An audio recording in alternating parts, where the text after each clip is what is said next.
कालचे ट्रेड तुम्ही बघितले आणि आजचा ट्रेड कुठे घेतला आहे ते मी तुम्हाला दाखवते. आजचा ट्रेड इथे घेतलेला आहे, जिथं ॲरोची कॅन्डल दिसते तिथे सकाळी ऑडिओ मी रेकॉर्ड केलेला आहे. पण सकाळी 10:15ला ट्रेड घेतलेला. साईडवेज, पूर्ण साईडवेज मार्केट आहे. ट्रेड घ्यायच्या अगोदर साईडवेज मार्केट झालेलं नव्हतं. ट्रेड घेतल्यानंतर तुम्ही कॅन्डल बघू शकता, ॲरो केलेली कॅन्डल आहेत, त्याच्यानंतरच्या कॅन्डल बघू शकता कंटिन्युअस साईडवेज आहेत. तर एक तर टार्गेट नाही तर एक तर स्टॉप लॉस. पण एवढा वेळ पेशन्स ठेवणं मार्केट साईडवेज झाल्यानंतर मुश्किल होतं. तर त्याच्यासाठी ऑप्शन ट्रेडिंगमध्ये कसं आहे, एक तर टाईम मॅनेजमेंट पाहिजे तुम्हाला. टाईम मॅनेजमेंट जर करता आलं, टाईम मॅनेजमेंट म्हणजे ऑप्शन ट्रेडिंग करत असताना तुम्ही काहीसुद्धा इकडे तिकडे हे काम आहे ते काम आहे किंवा बाकीची कामाकडे लक्ष दिलं तर ऑप्शन ट्रेडिंग करता येत नाही. कारण 5 मिनटं जरी इकडे मिस झाली तरीसुद्धा ट्रेड सुटतात किंवा ट्रेड घेता येत नाहीत.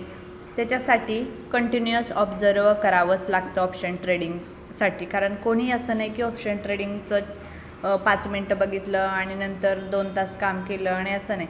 कंटिन्युअस ऑब्झर्व करावं लागतं ऑप्शन ट्रेडिंगचे चार्ट, तरच ट्रेड कुठे घ्यायचा, काय घ्यायचा, मार्केटची कंडिशन काय आहे, आता मार्केट अप ट्रेंड आहे का, डाऊन ट्रेंड आहे का, कॅन्डल प्रत्येक कशी बनते, कॅन्डलवर पण डिपेंड असतं. तर त्याच्यासाठी कंटिन्युअस चार्ट ऑब्झर्व करावाच लागतो. एंट्री एक्झिट राईट टायमिंगला घ्यावी लागते. पेशन्स ट्रेड घेतल्यानंतर बघा किती पेशन्स ठेवावे लागलेले आहेत. तर ट्रेड घेतल्यानंतर तुम्ही बघू शकता 10:15ला ट्रेड घेतलेला आहे. 10:15 नंतर तुम्ही आत्ता 1:15 झालेले आहे. 1:15ला टार्गेट कंप्लीट झालेलं आहे. अजून पण टार्गेट कंप्लीट झालेलं नाही, पण आले टार्गेटच्या जवळ. तर बघूया आपण टार्गेट कंप्लीट होतं की नाही. तर अशा पद्धतीने सकाळचा ट्रेड आहे. कारण एवढा वेळ ऑडिओ तर चालू ठेवू शकत नाही, व्हिडिओ एवढा वेळ करू शकत नाही. त्याच्यामुळे मी आत्ता व्हिडिओ अजून डबल स्टार्ट केलेला आहे. सकाळी फर्स्ट कॅन्डल जेव्हा झालेली त्यावेळेस पण मी व्हिडिओ केलेला आहे, पण 10:15 पासून 1:15 पर्यंत व्हिडिओ बघा किती वेळ होऊ शकतो. मग तो व्हिडिओ मी केलेला आहे. पण आत्ताचा व्हिडिओ, कारण आत्ता मार्केटवरती गेलेला आहे आणि आता कॅन्डलने ब्रेकआउट दिलेला आहे, त्याच्यामुळे मी आत्ताचा तुम्हाला व्हिडिओ दाखवते. कारण इथे एंट्री घेतलेली आपण, मी अजून तुम्हाला ड्रॉ करून दाखवते एंट्री कुठे घेतलेली. आणि तुम्ही बघू शकता इथे एंट्री घेतलेली. तर अशा पद्धतीने मार्केटची आजची कंडिशन आहे. अजून आपण ऑब्झर्व करूया थोडा वेळ मार्केट कसं वर्क होतं आहे. आपल्याला 375ला हा स्टॉक गेला पाहिजे. 375 पर्यंत गेला की आपलं टार्गेट कंप्लीट होईल. मी टिप्स कोणाला देत नाही, टेक्निकल ॲनालिसिसनुसार टार्गेट स्टॉप लॉस फॉलो करतो आहे आम्ही. आणि तुम्हाला जर शिकायचं असेल तर मी ऑप्शन ट्रेडिंगचे कोर्स घेते, तो कोर्स नक्की तुम्ही जॉईन करू शकता. सध्या 375ला जायला स्टॉक्स थोडंसंच बाकी आहे. आपण 375 टार्गेट बुक करूया आणि एक्झिट त्या स्टॉक्समधून घेऊया. तर बघू शकता तुम्ही पेशन्स किती फॉलो करावे लागलेले आहेत. जर साईडवेजमध्ये तुम्हाला वाट बघायची नसेल, कंटिन्युअस साईडवेज आहे स्टॉक, तर तुम्ही मध्ये एक्झिट घेऊ शकता. एक 10 ते 11 बघा, 11 ते 12 म्हणजे 3 तास होऊन गेले ट्रेड घेऊन, तरी पण टार्गेट कंप्लीट झालेलं नाही. असं फार थोड्या प्रमाणात होतं, असं रोजच होतं असं नाही आहे. कधी एका 5 मिनटात टार्गेट कंप्लीट होतं, कधी 10 मिनटं लागतात, कधी जास्तीत जास्त अर्धा तास.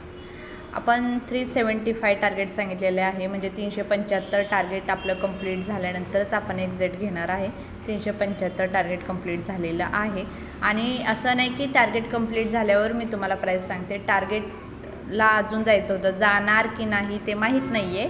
पण इथे तुम्ही बघत असाल की 375ला गेलेलं नव्हतं, तरी पण मी तुम्हाला म्हटलेलं की टार्गेट 375 आहे. नाहीतर म्हणणार की तुम्ही टार्गेट कंप्लीट झाल्यानंतर प्राईस सांगताय.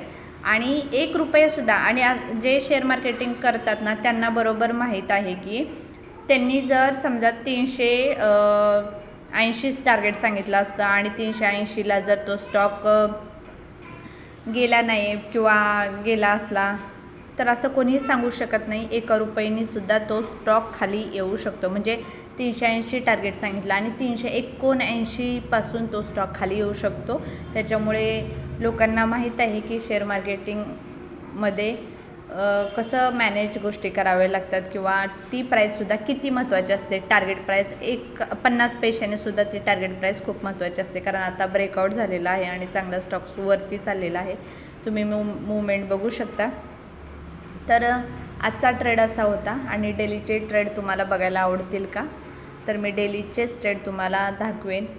मी टिप्स नाही आहे, इथे बाय करा तिथे बाय करा, टिप्स अजिबात देत नाही. तुम्हाला जर व्यवस्थित प्रॉपर ॲनालिसिस करून जर करायचं असेल, आणि हे ॲनालिसिस आहे, प्रॉपर स्टडी आहे, ॲनालिसिस आहे, बॅक टेस्टिंग आहे, बऱ्याच गोष्टी आहेत, त्याच्यानुसार आम्ही हे करत असतो. आता तुम्ही बघू शकता काय मूवमेंट झालेली आहे स्टॉकची, कारण कम्प्लिटली 3-3.5 तास झालं स्टॉक हा साईडवेज होता.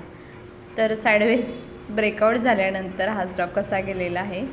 तर अशा पद्धतीने मूवमेंट झालेली आहे. सेन्सेक्समध्ये पण आहे, बँक निफ्टीमध्ये पण आहे, निफ्टीमध्ये पण आहे. तर चला आजची ट्रेड दाखवलेला आहे, कारण पूर्ण दिवसामध्ये कुठेही ट्रेड मिळालेला नाही. हा फर्स्ट ट्रेड होता. 10:15ला ट्रेड घेतलेला, त्याच्यानंतर 1:30 वाजले आत्ता, तर 1:30 वाजता टार्गेट कंप्लीट झालेलं आहे. असं रोजच होत नाही आहे, अर्धा तासात होतं, 20 मिनटात होतं, कधी पाऊण तास लागतो, पण एवढा वेळ 3.5 तास कधी ट्रेडला लागत नाही. साईडवेज झाल्यानंतर मार्केट एवढा वेळ वाट बघावी लागले साईडवेज झाल्यामुळे.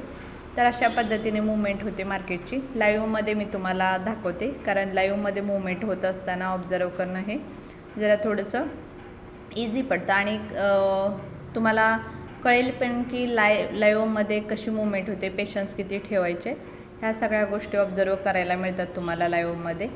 आणि लाईव्हमध्ये जास्त करून लोक दाखवत नाहीत, ते टार्गेट झालेले स्क्रीनशॉट पाठवतात, प्रॉफिट झालेले स्क्रीनशॉट पाठवतात, कोणी लॉस झालेलं स्क्रीनशॉट पाठवत नाही. आणि असं नाही की टार्गेट झाल्यानंतर मी व्हिडिओ करते, टार्गेट व्हायच्या अगोदरचे लाईव्ह ट्रेड चालू असतानाचा हा व्हिडिओ आहे. त्याच्यामुळे कोणाला डाऊट्स नसावा की टार्गेट झाल्यानंतर कोणी पण सांगू शकतं.